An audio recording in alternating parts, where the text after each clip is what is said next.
Hello and welcome to part 2. In part 1, we introduced the philosophical basis and the multidimensional nature of mental health.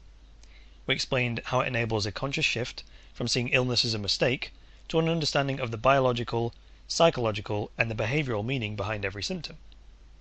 Rather than illness being as a result of a miscellaneous risk factor, such as diet, lifestyle, toxins, and genes, mental health reveals how it's a precise and meaningful response to a specific set of stressors, emotions, beliefs, and based upon our evolving intelligence. In part 2, we'll introduce the emerging science of mind-body healing. You'll discover how a disease is a process that starts with a significant emotional event, why that leads to specific symptoms at a given time, and how to work with the natural fluctuations of our energy levels. The foundation on which mental health is built is the principle that symptoms are biologically meaningful reactions. Most people, and many existing approaches to healthcare, believe that it's the symptoms that are the problem, and that being healthy simply means being symptom-free. The expectation on healthcare professionals is that they will proceed to relieve, remove, or suppress the problem symptom. Meta health enables us to understand how symptoms are part of an intelligent program of nature. They're a meaningful response to a particular stimuli, either biological, emotional, or psychological. If we use symptoms as signposts to deeper issues, then they act as a guide to self-exploration and personal development. That then transforms the typical feelings of helplessness and fear of illness into curiosity about the deeper meaning and trust in the body's healing nature. Now let's explore some of the other principles to get a deeper insight into the how and why. The mental health questioning process enables practitioners to uncover why a client is experiencing a particular symptom and then track it back to the specific cause in the client's life. The beginning of an illness can be traced back to specific negative life events. The exceptions being things like poisoning, malnutrition, and physical trauma such as accidents. But then we already know the origin of these. In mental health, we call the origin of an illness a significant emotional event. Now these events have 4 identifying features. They are unexpected, momentarily traumatic, isolating, and we have no immediate strategy for dealing with them. After the initial shock, we may dismiss these events as meaningless, but they stay with us unconsciously, playing on our mind. Examples of significant emotional events include things like receiving bad news, an unexpected conflict, or a social humiliation. In the moment of shock, we immediately switch into the fight or flight mode, experiencing symptoms such as heart pounding, sweating, flushing, vocal change, and cold hands and feet. And while the fight-flight mechanism has been well documented, what hasn't been identified until now is the relationship between specific emotional responses and specific organ reactions.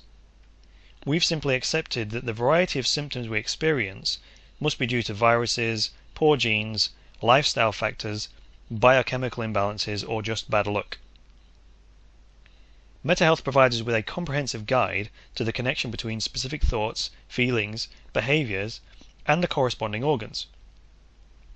The emotional response in the moment of shock is the key to changes at all levels of our being: brain, nervous system, organs, thoughts, feelings, behavior, and the response to the environment.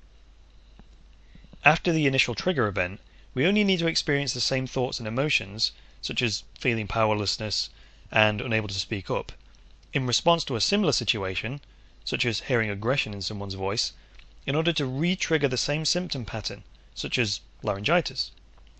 These stimulus response patterns get locked into our neurology and behavior, leading to chronic health issues. A key feature of mental health that sets it apart from other systems of health understanding is its basis in brain relay research. It's well established that there's an organ-brain connection. Meta health takes this understanding further, demonstrating with the aid of CT scans that the brain acts as a mind-body interface. Specific regions of the brain relay information to and from specific organs. The impact of significant emotional events can be seen not just in the body and in the individual's behavior, but also in specific areas of the brain. The shock registers as a marking in the area of the brain which directs the relevant organ. For example, if a client has an issue with the left knee, then corresponding markings will show up in a specific brain location within the right hemisphere of the cerebral medulla on the CT scan. Through discussion with the client, we can also establish that there's a corresponding self-worth issue that relates to the function of the knee.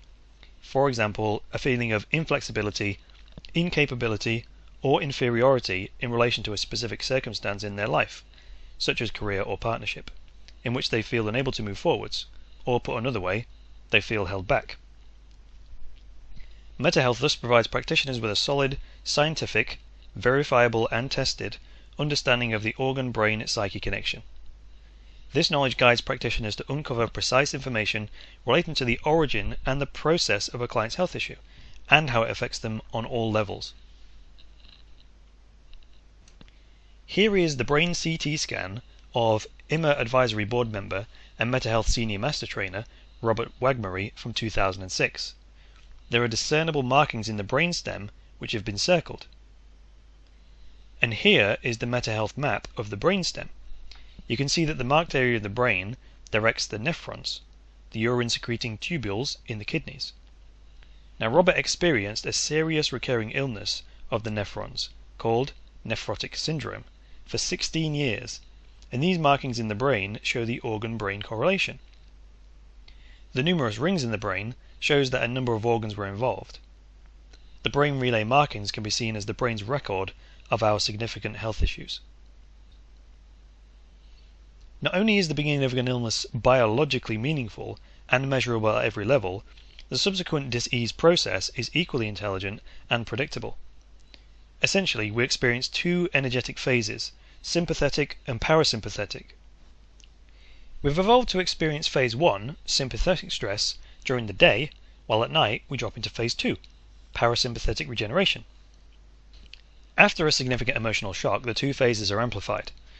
The stress phase is characterized by obsessive thinking about the problem situation, nervousness, tension, sleeplessness, and other fight-flight symptoms. We remain in this state until the problem is resolved, either through a life change or through letting go internally. We then drop into the regeneration phase, and energy moves from the mental to the physical body to enable us to recover from the preceding stress and regain balance. The general signs of regeneration include tiredness, increased appetite, fever, and mental haziness. And most of the typical symptoms we've labelled as illness are experienced during this phase: headaches, diarrhea, cramps, colds, flus, stomach bugs, musculoskeletal pains, and so on. They are an integral part of the healing.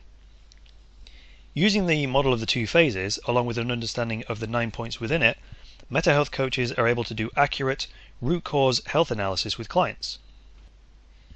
Because the body's natural processes are logical and mathematical, we can work out the timings for each phase, the symptoms the client is likely to experience, and when they will experience them. In modern Western society, the regeneration phase tends to be viewed not as a time of healing, but as a problem to be avoided. MetaHealth readdresses this misconception, encouraging us to understand and honour the natural rhythm of our organism. This changes our view of wellness. For many people, trying to stay well actually means staying in the stress phase, meaning mentally active and physically increasing strain. This is an unrealistic expectation. The body needs balance, and that means rest and recovery are non-negotiable. With MetaHealth, our perception of health changes from that of an absence of an illness or symptoms to a conscious journey in which our symptoms enable us to look deeper into ourselves and transcend our deepest issues. Instead of blaming the body for the creation of symptoms, disease is seen as a meaningful process, an integral part of human existence, and the path to healing becomes a journey of personal and spiritual development. MetaHealth is currently being studied and utilised by health and personal development professionals, including integrative doctors, homeopaths, psychotherapists, life coaches, holistic therapists, body workers, and energy workers, including EFT practitioners. In fact, from a variety of disciplines and professions all over the world.